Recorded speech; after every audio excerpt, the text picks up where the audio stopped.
Welcome to Catholic Answers Live, the program where you participate with your questions about apologetics and evangelization, including the most important theological, spiritual, moral, and social issues facing the world today. Call now with your question for today's guest. Toll free 1-888-31-TRUTH. That's 888-318-7884. Now, from San Diego, Catholic Answers Live. Welcome back. Second hour, Friday, Catholic Answers Live. It's going to be a good one, too. We hear a great deal about the new evangelization, term made common by Pope John Paul II. It was really kind of an organizing principle for the church now, really for the last couple decades. But what about the old evangelization, the kind that Jesus engaged in? That's our topic this hour. And if you have questions about Jesus' own manner of spreading the faith, give us a call, 888-318-7884, 888-318-7884. Our guest this hour is Eric Sammons. Eric's been studying Catholic teaching for more than 20 years and holds a master's degree in theology from Franciscan University. He's the author of 5 books, including most recently this one right here, if you're watching, The Old Evangelization, How to Spread the Faith Like Jesus Did. Eric Sammons, thank you so much for being with us on Catholic Answers Live. Oh, it's great to be here. Thanks for having me. And did I get it right, 5 books? Yes. Well, I actually have a 6th. I wrote a high school textbook on ecumenism and interreligious dialogue as well for the Didache series. That's 6 then. I'm counting that. That's 6. Yeah. There's no reason. Yeah. It was a lot of work, so yeah. Yeah. Okay, so we'll count it as 6. If you have questions for Eric Sammons about the old evangelization, we strongly encourage you to give us a call now. Before the lines fill up, 888-318-7884 is the number, or if you prefer the spelled version, 888-31-TRUTH. And also, you know that we're giving your book away for free. I heard that. That's an interesting, profit motive there. Yeah. Let me. Yeah. So you definitely want to call. Yeah. So we're going to take all callers who get on the air today in this hour are going to get a free copy of this book, The Old Evangelization. And even if you don't get on the air, you can get 25% off on the book if you buy it online with the promo code FAITH. That's on either the soft cover or the ebook, and you just go to Catholic.com and make a purchase there. But don't forget that promo code FAITH. You get 25% off on the book. Or the even cheaper way is just call and have a really interesting question so that we can get you on the air. 888-318-7884 is that number. Now, when you, Eric, use the term the old evangelization, are you trying to make a contrast, and is that contrast in any way negative with the new evangelization? That's a great question. Of course, it is in a sense. It is a critique. It's not a critique of what St. John Paul II called for in the new evangelization. Instead, it's a bit of a critique from what I've seen in all my years of doing evangelization in the Catholic Church, in that the new evangelization in a way has become co-opted. That a lot of things are being called the new evangelization, which aren't really that new, and they're not really evangelization. And so really it's more of a statement, though, of the new evangelization has to be based upon the old evangelization. As Catholics, we don't reject our tradition. We don't try to invent new things every year to figure out the new ways to do things. We look at how Jesus did things. We look at how the saints have done things. And we look at our tradition. And so that's really what we're trying to do here. What I was trying to do in the book is look at the tradition of the church in evangelization and not forget all of that, as we might be in new situations at times today with evangelization. But the core way evangelization is the same with Jesus as it was with the saints and as it should be for us today. And can you give us some of the outlines? So really, I just to recap, this new evangelization thing has become so much of a byword, really, in the Catholic world throughout the papacy of John Paul II.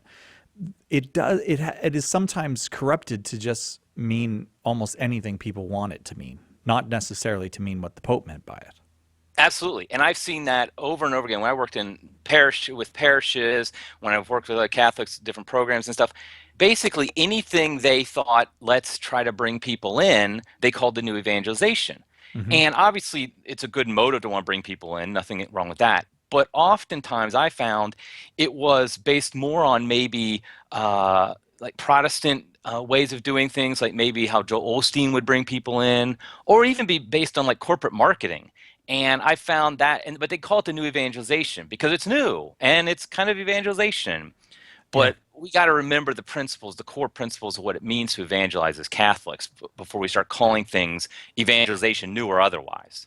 I wonder if maybe some of that is because we don't want to have skin in the game. It's easier to stay at a little bit of a remove from evangelization by saying, well, we got this great marketing campaign, or we're doing this, as you said, Joel Osteen kind of thing. Right. And evangelization is hard. It is, and it's controversial because when you evangelize, what you're saying is, I believe that I have found the fullness of the truth in the Catholic Church, and I believe that it's best for you to accept that truth, to convert to Catholicism, or if you're maybe a non-practicing Catholic, revert to your Catholic faith and live a completely different lifestyle than you're living. And if there's one thing in our world, in our culture today that's controversial, is telling people they should live differently than they're living. And so you're right, that's exactly what happens, is it gets watered down and it becomes just maybe a marketing campaign of, hey, we're Catholics, we're here, it's nice to be Catholic. If you feel like it and you don't have your own church community, why don't you join us? But evangelization, as it was done by Jesus, done by the saints, St. Paul, St. Francis Xavier, the great evangelizers, it was, hey, you need to become Catholic. Your soul depends upon it. And so that's what I'm really trying to get at in this book, is to say, when we evangelize, we have to recognize the controversial nature of it and embrace that controversial nature, even not shy away from it. If your Jesus is not really controversial, it might not be the actual Jesus, is what you're saying. That's right. It's not the real Jesus. Because if you look at, obviously Jesus was pretty controversial because he died for what he was saying and for what he was doing. And so now we may not have to die for our faith, but you look at St. Paul did, and because he was very controversial as well. And so it's not like we're trying to find controversy just to find it, yet at the same time, we can't avoid it. In our culture today, if we're going to evangelize like Jesus did, like the saints did, we're going to rub some people wrong. We're going to ruffle some feathers.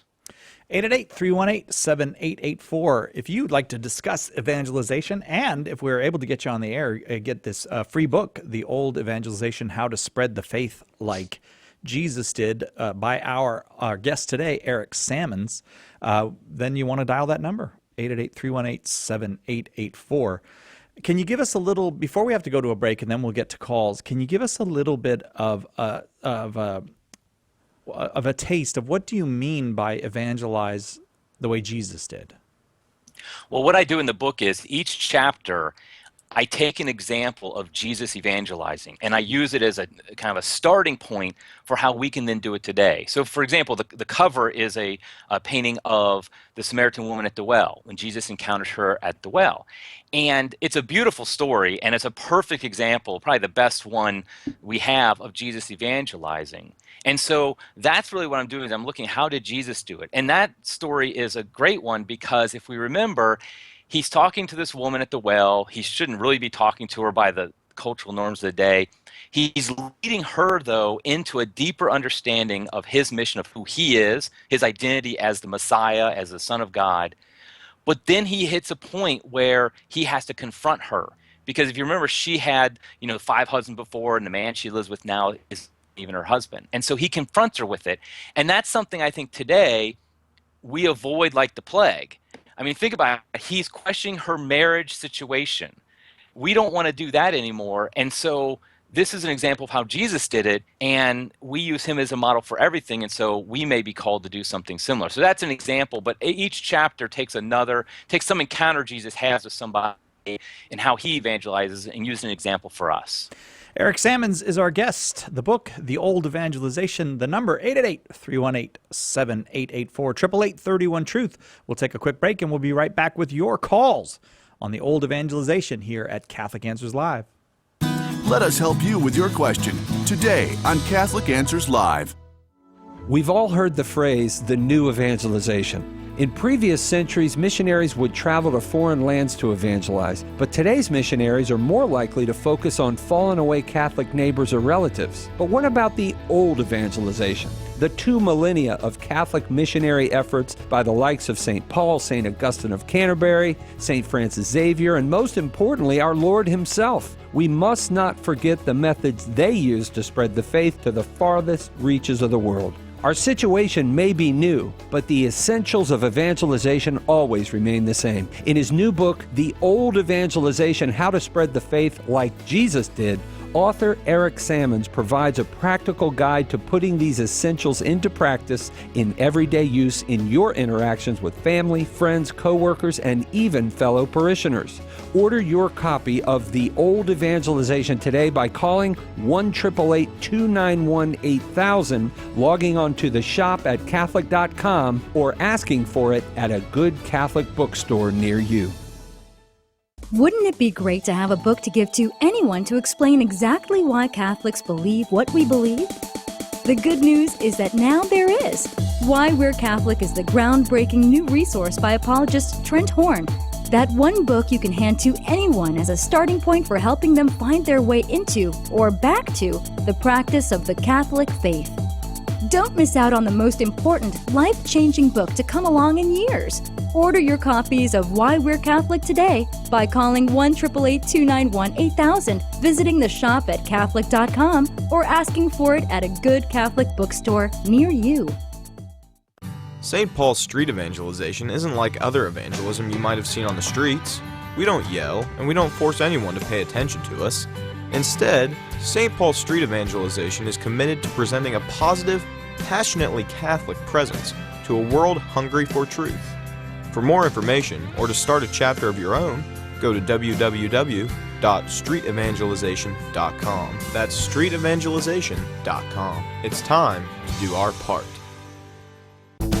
Call now with your question. 888-318-7884. This is Catholic Answers Live. The Old Evangelization. Evangelizing the way Jesus did it. That's our topic this hour. Eric Sammons, the author of The Old Evangelization: How to Spread the Faith Like Jesus Did, is our guest. And Eric, if it's all right with you, we'll just go straight to phones. That's great. We go to Patrick in Rockwell, Texas, listening on 9:10 a.m. Patrick, your question for Eric Sammons. Hi, Eric. Glad you're on the air. Hey, Patrick.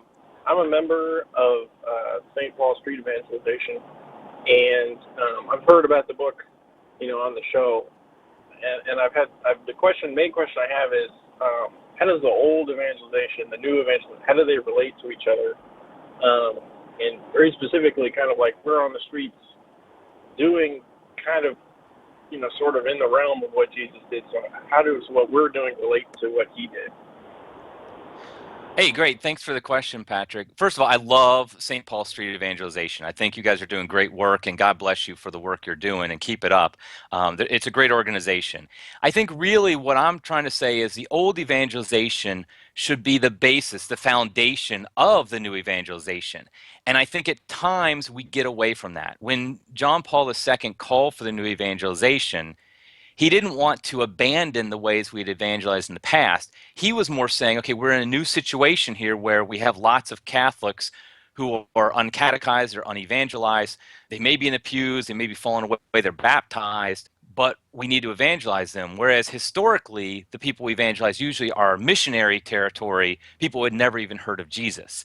And so here with the new evangelization, though, we still have to have the same core way of evangelizing, in the sense of we have personal one-on-one encounters with people. We talk to them about our faith. We talk to them about how Jesus has impacted our lives for the better, how he can impact their life, and how we have to change our lives, and that Jesus may be calling us to a different way of living. And so really that's the old evangelization. And the new evangelization, if done properly, will be based upon that. So I don't see necessarily a contrast with them if they're properly done, but I would say that in some cases today, I've seen in parish life and other places where people call things new evangelization, and really it's just like a fancy marketing program. It's not going in the streets like the St. Paul Street Evangelization is. Patrick? Okay, no, that makes a lot of sense. And Very grateful. Thank you. All right, and thank Thank you you. for being out there on the street, Patrick.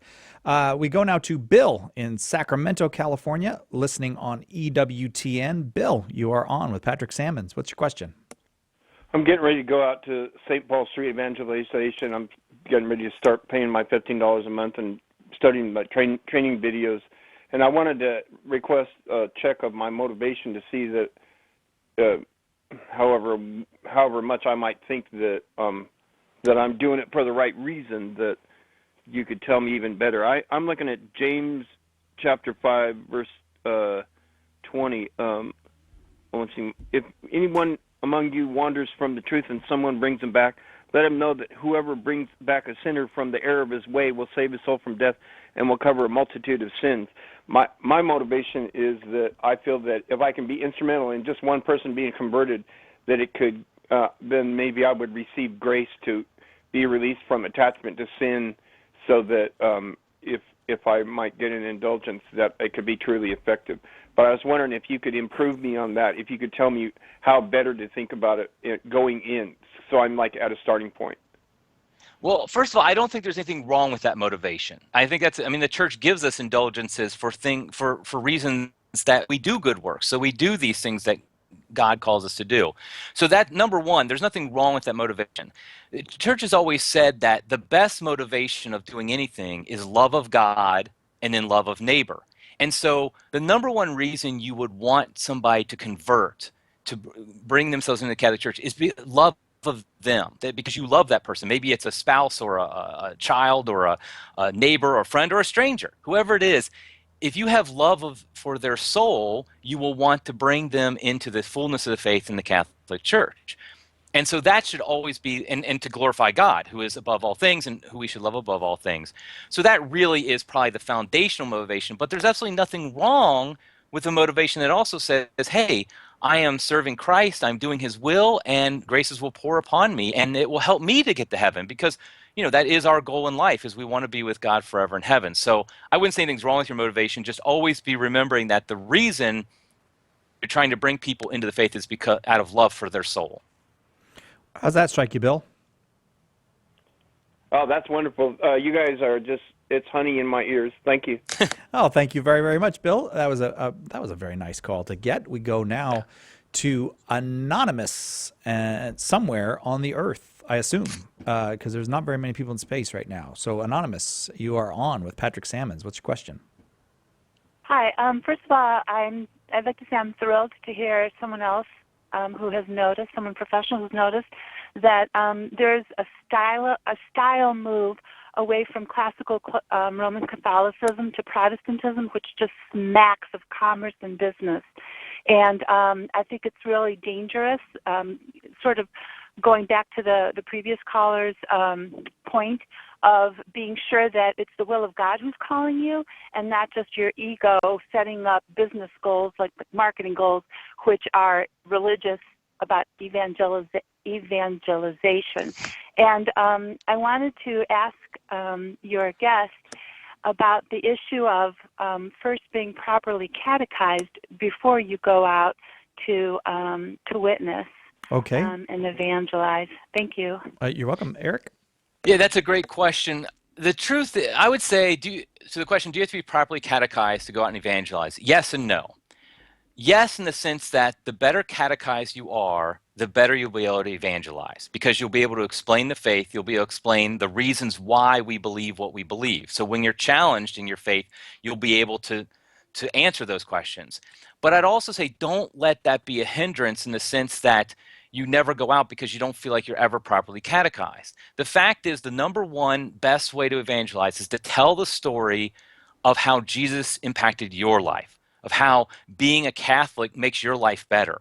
And so you don't have to necessarily know every line of the catechism or the Bible to be able to tell that story. So you can always start with that, about how Jesus impacted your life, how the church impacts your life. And then as you evangelize more, what you'll find is you'll start getting questions that you don't know the answer to. And then you have to go look them up. You go to the catechism, you go to Catholic.com, you go to the scriptures, whatever the case may be. So yes, we should try as hard as we can to be properly catechized, but don't let it hold us back from sharing our faith with others. Thank you very much for that call, Anonymous. We go now to Ann in Jacksonville, Missouri, listening on 1460 AM. Ann, your question for Eric Sammons. Hello. Hi, Ann. You have a question for Eric Sammons?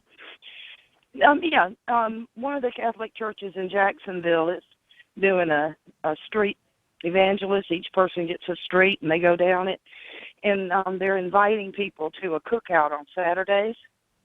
And then when you go to the cookout, people talk to them, introduce themselves, and then try to evangelize individually. Is that sort of still following in the line of what you're talking about? It is. In fact, I think that's a great idea. One of the challenges of Catholics when they evangelize is, what do you invite people to? I talk about this in the book some, because a Protestant invites them to their worship service. And they just say, hey, come here, and they'll probably get an altar call or something like that. But as a Catholic, if we invite them just simply to the Mass, well, if they're not Catholic, we have to explain a lot to them before they get there. If they are Catholic, but maybe they haven't gone to Mass in years and they're not in a state of grace, we have to explain to them the rules of communion, things like that. And so sometimes Mass isn't the best entry point. Often it's not the best entry point. Really, other things are. And something like a barbecue is a great idea, because you can just have them come and talk, and you can share your faith. You can talk about your parish. You can talk about Christ, his role in the church, and what the church does. So I think that's a great idea if while you're at the barbecue, you're doing things to evangelize the people who come. And the fact that you're going out and inviting them is a great thing. You're saying, hey, here we are. Please come and find out more about us. So, yeah, I think that's a great idea. What do you think, Ann? Well, I think so, too. I just wanted to make sure it was what you were referring to, because we're not really evangelizing until they go. We're just inviting them. Hello, how are you? We're in your neighborhood. Yep. Right. Well, it seems like to you, Eric, how important would you say the personal touch is? That seems to be a real key part of what you're describing as the new the old evangelization. It is, about 100% of it. And I really do think it's the personal touch. If you look at Jesus, he wasn't a person who went all around the Roman Empire trying to convert large numbers of people. He spent the vast majority of his time and energy on 12 men. And he got them prepared. He shared who he was with them. And yes, he did do more preaching. He talked to other people, of course. But the focus of his work was those 12 men. And then they went out. And actually, I read a great book years ago by a sociologist about how Christianity spread in the first 300 years of the Roman Empire. And what he said was, it really was more about just individual Christians having impact with the people around them, that in the marketplace, in the family, and with their friends, they would share their faith, would witness to their faith, and that would impact others. And even something like a martyrdom is a personal act, because oftentimes you'd hear where a soldier who was involved in the killing of the martyr would then convert based upon the witness of the person. And so I really think that evangelization is at its core a personal one-on-one encounter between two people in which you share what it is you believe with that person, and that person opens up to you. In fact, I saw a stat one time. They said this is about Mormons, but the figure is basically, makes sense, is that if Mormons go door to door and they share their faith, we all probably encountered that, and they found that if the person they talked to had didn't know any Mormons personally, they had about 1 in 10,000 of that person converting. If, however, the person at the house knew a Mormon and was friends with them, they had about 1 in 150 chance of converting them. So you can see how the personal touch, knowing people. So as Catholics, if we're friends with non-Catholics, they get to know about the faith, and that has an impact on their life and allows them to see the Catholic faith and, hopefully understand and appreciate it more. It gives you a sense, too, of that idea of reaping what you didn't sow, that when the evangelist comes to the door, for example, it's all the relationships that the person had before that with Catholics that are decisive, not necessarily the quality of the evangelists themselves. Absolutely. And I put this in the book, and somebody basically told me that once, when somebody converts to a new faith, so for example, I grew up Protestant and then I became Catholic, they said that usually they have about 150 points of contact that lead to that conversion. In other words, I encountered Catholicism at one point, and then eventually, though, it took 150 points before I became Catholic. That's boy. Then we all better be evangelists to start hitting all 150 points on those around us. More with Eric Sammons, author of The Old Evangelization, on the topic of the old evangelization when we come back. And everybody who gets through on the line to be on the air today gets a free copy of the book. 888-318-7884 is the number. We'll be right back on Catholic Answers Live. Catholic Answers Live. The only thing missing from today's broadcast is you. Call now with your question. We've all heard the phrase, the new evangelization. In previous centuries, missionaries would travel to foreign lands to evangelize, but today's missionaries are more likely to focus on fallen away Catholic neighbors or relatives. But what about the old evangelization?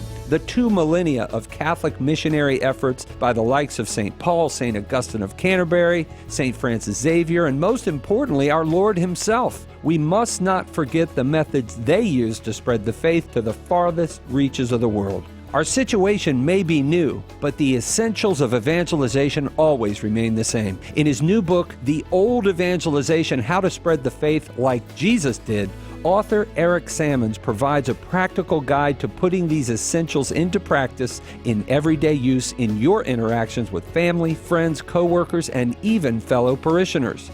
Order your copy of The Old Evangelization today by calling 1-888-291-8000, logging on to the shop at Catholic.com, or asking for it at a good Catholic bookstore near you. We as Catholics need to stand strong, to be prepared to mount a daily defense, to respond to the many challenges that we as believers are presented with every day. Jimmy Akin is here to help. His innovative new book, A Daily Defense, takes up a different challenge for every day of the year, 366 in all, teaching you how you can defend the faith and give answers to Catholics and skeptics alike. And it's user-friendly, with challenges and answers indexed alphabetically, so finding the answers can be quick and easy. Order your copy of A Daily Defense today by calling 1-888-291-8000, visiting Catholic.com, or asking for it at a good Catholic bookstore near you. Tomorrow on EWTN Register Radio, Edward Penton covers the Pope's trip to Egypt, and EWTN News Nightly's Jason Calvi discusses President Trump's first 100 days in office. Register Radio airs each Saturday at 7 p.m. Eastern, 4 p.m. Pacific. And right after Catholic Answers Live today, Father Spitzer's Universe, Father Robert Spitzer and Doug Keck, continue their examination of Jesus' resurrection and the Shroud of Turin right here on the EWTN Global Catholic Radio Network.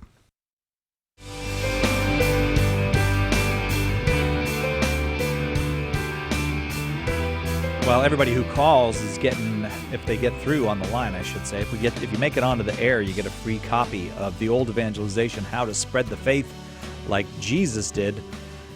The author of that book, Eric Sammons, is our guest this hour, and we are talking evangelization. Loads and loads of people want to talk about evangelization as well. 888-318-7884 is the number if you want to get through. 888-31-TRUTH. And we go now to David, and David is in an anonymous location. There's a lot of anonymity today. Hi, David. You're on with Eric Sammons. What's your question?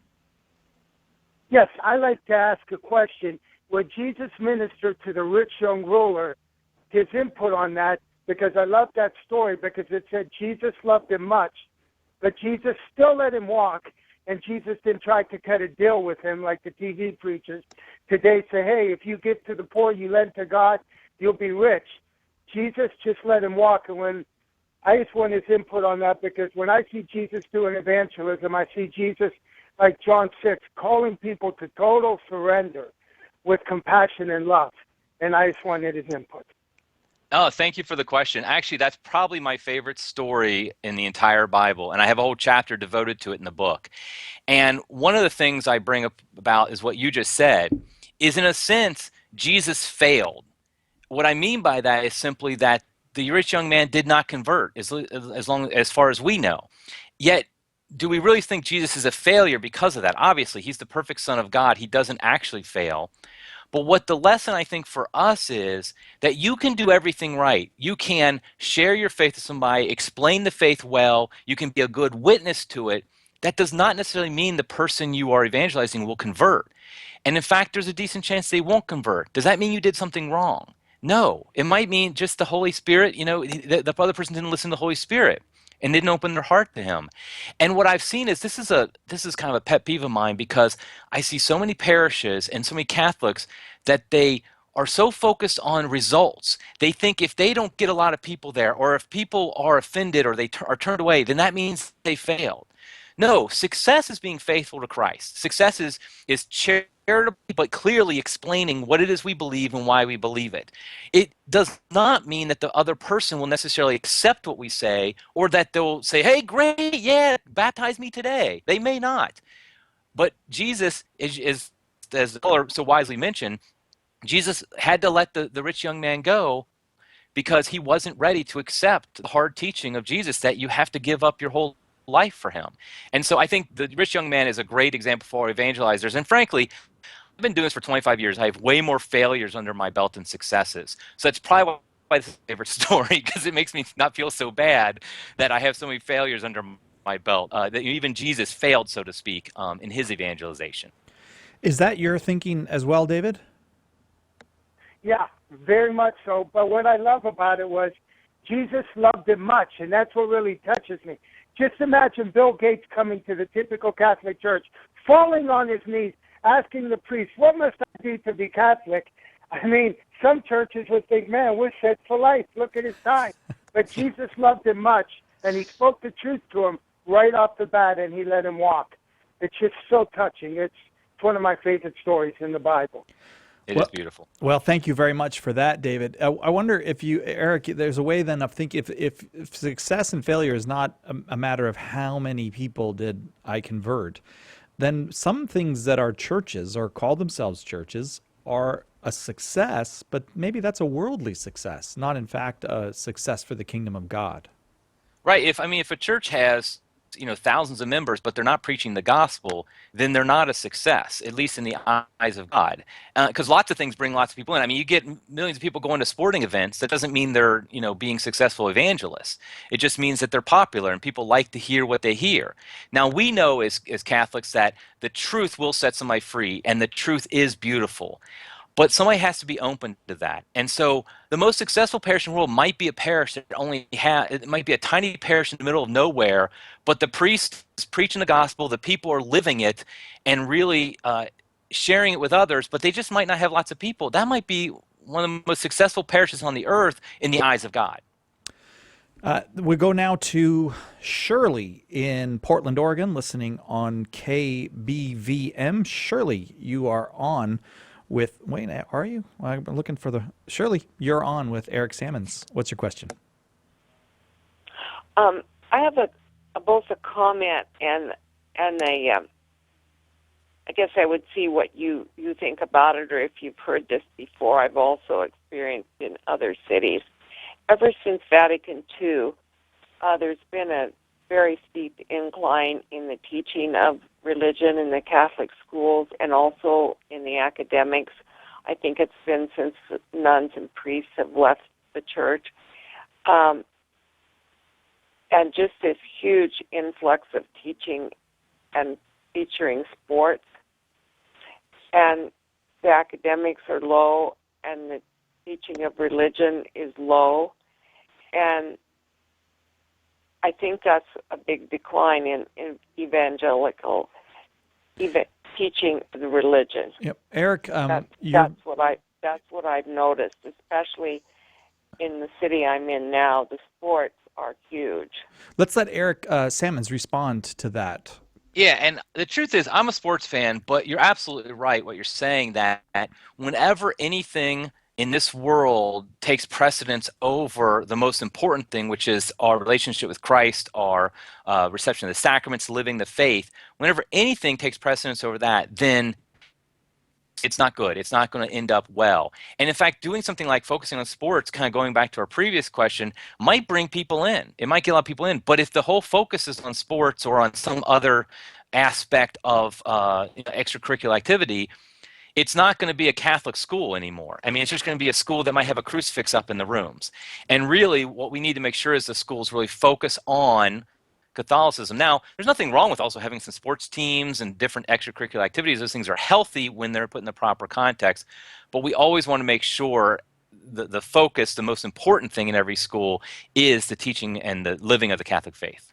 And Eric, schools that do that, schools that have a vibrant Catholic faith, that really are excited about sharing the Catholic faith in their day, they do tend to flourish as well. I mean, it's probably they don't all flourish. There's situations that are different, but there is something very attractive about a school that's full in its love of the Catholic faith and in its expression of the Catholic faith.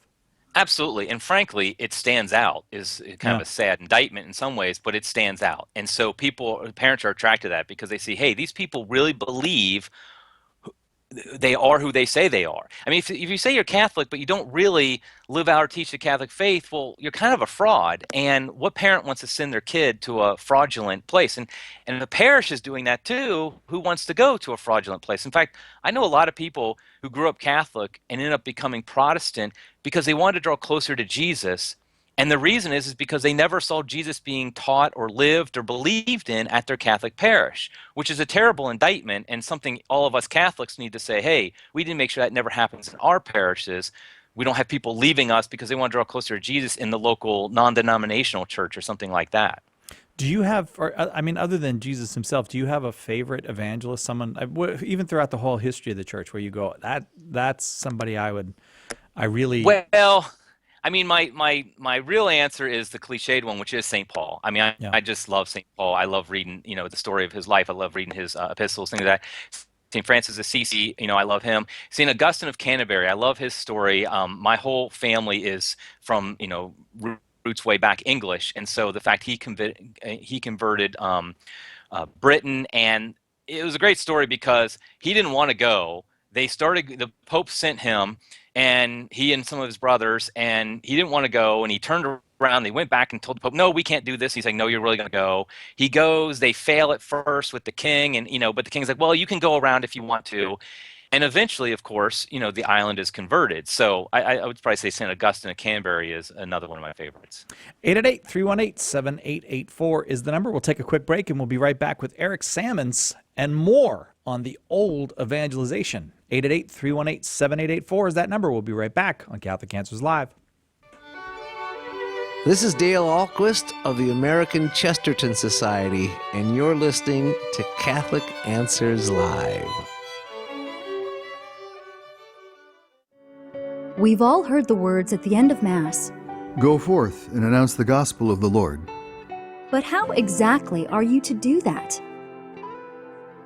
In his new book, The Old Evangelization, How to Spread the Faith Like Jesus Did, apologist Eric Sammons takes you back to the source, taking a look at what Jesus did when he preached the good news, and drawing out the lessons he taught us. All evangelization begins with a personal encounter, and so Sammons examines Jesus' most instructive gospel encounters and discovers within each a particular truth that even 2,000 years later can help us make new disciples. Evangelization is not an option, but Christ's express command. What better way to answer this call than by imitating his supreme example? Order your copy of The Old Evangelization today by calling 1-888-291-8000, visiting the shop at Catholic.com, or asking for it at a good Catholic bookstore near you. The Catholic Answers Minute. I'm Father Vincent Serpa.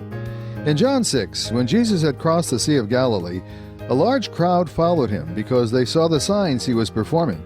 When he noticed the size of the crowd, he took 5 barley loaves and 2 fish, and miraculously fed them all, with food left over. It has been suggested that the people actually had more food than was previously apparent, and that the real miracle lay in the fact that they actually shared what they had with each other. There is absolutely no evidence of this in the Gospel.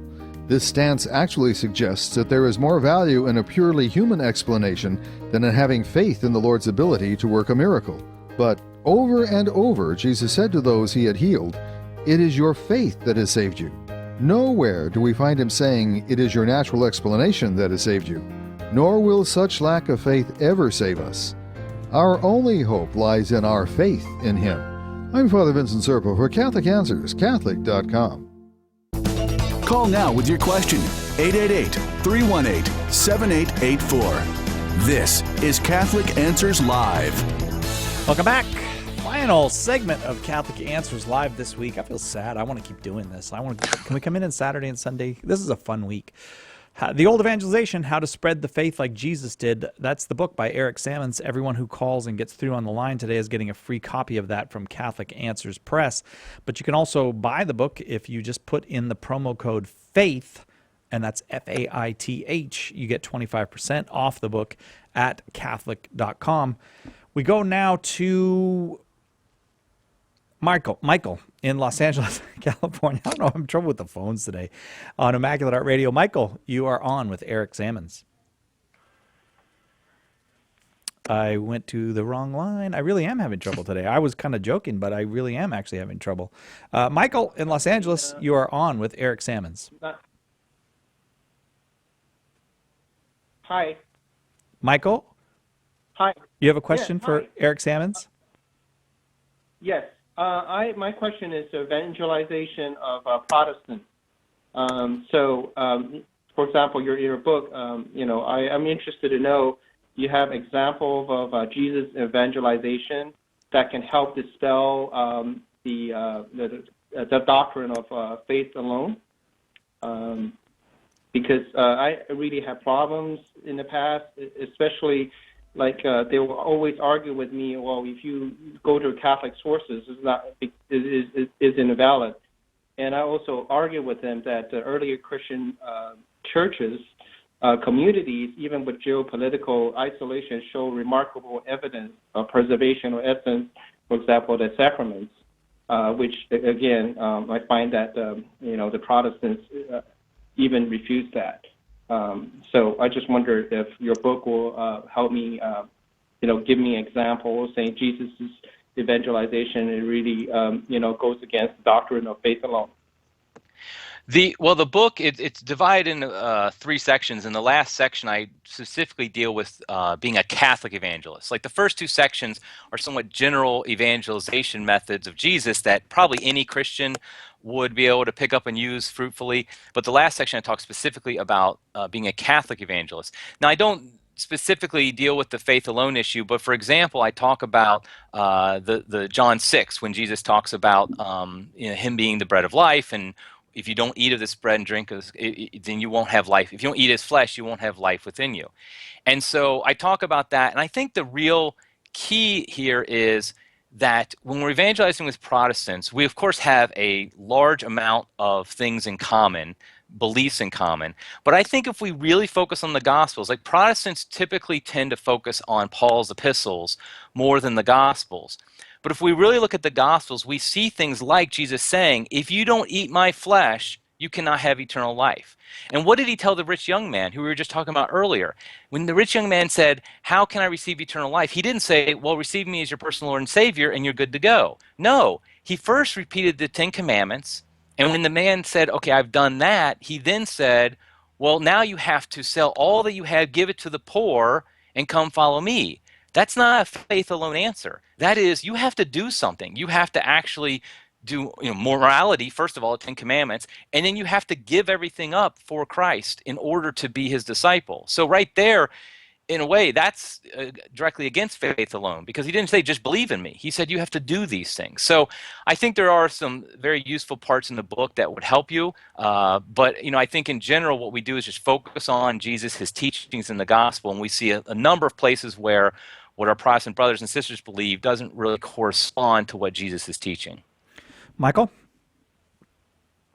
Yeah, that's a great answer. I always tell them, look, we as Christians, we need to carry the cross. But I just think faith alone is more black and white. Is if you're really afraid to approach God's grace, so you more or less have an excuse that faith alone, just believing, allows you to receive the grace. But I think most as Christians, we always can't look things black and white. We have to work at our faith and try to look at the gospel as a book of joy rather than something of condemnation. If you don't believe this is going to happen to you, no, I think it's more like we should work at this and we make it the world a better world. If you really believe in this, your life is going to be better.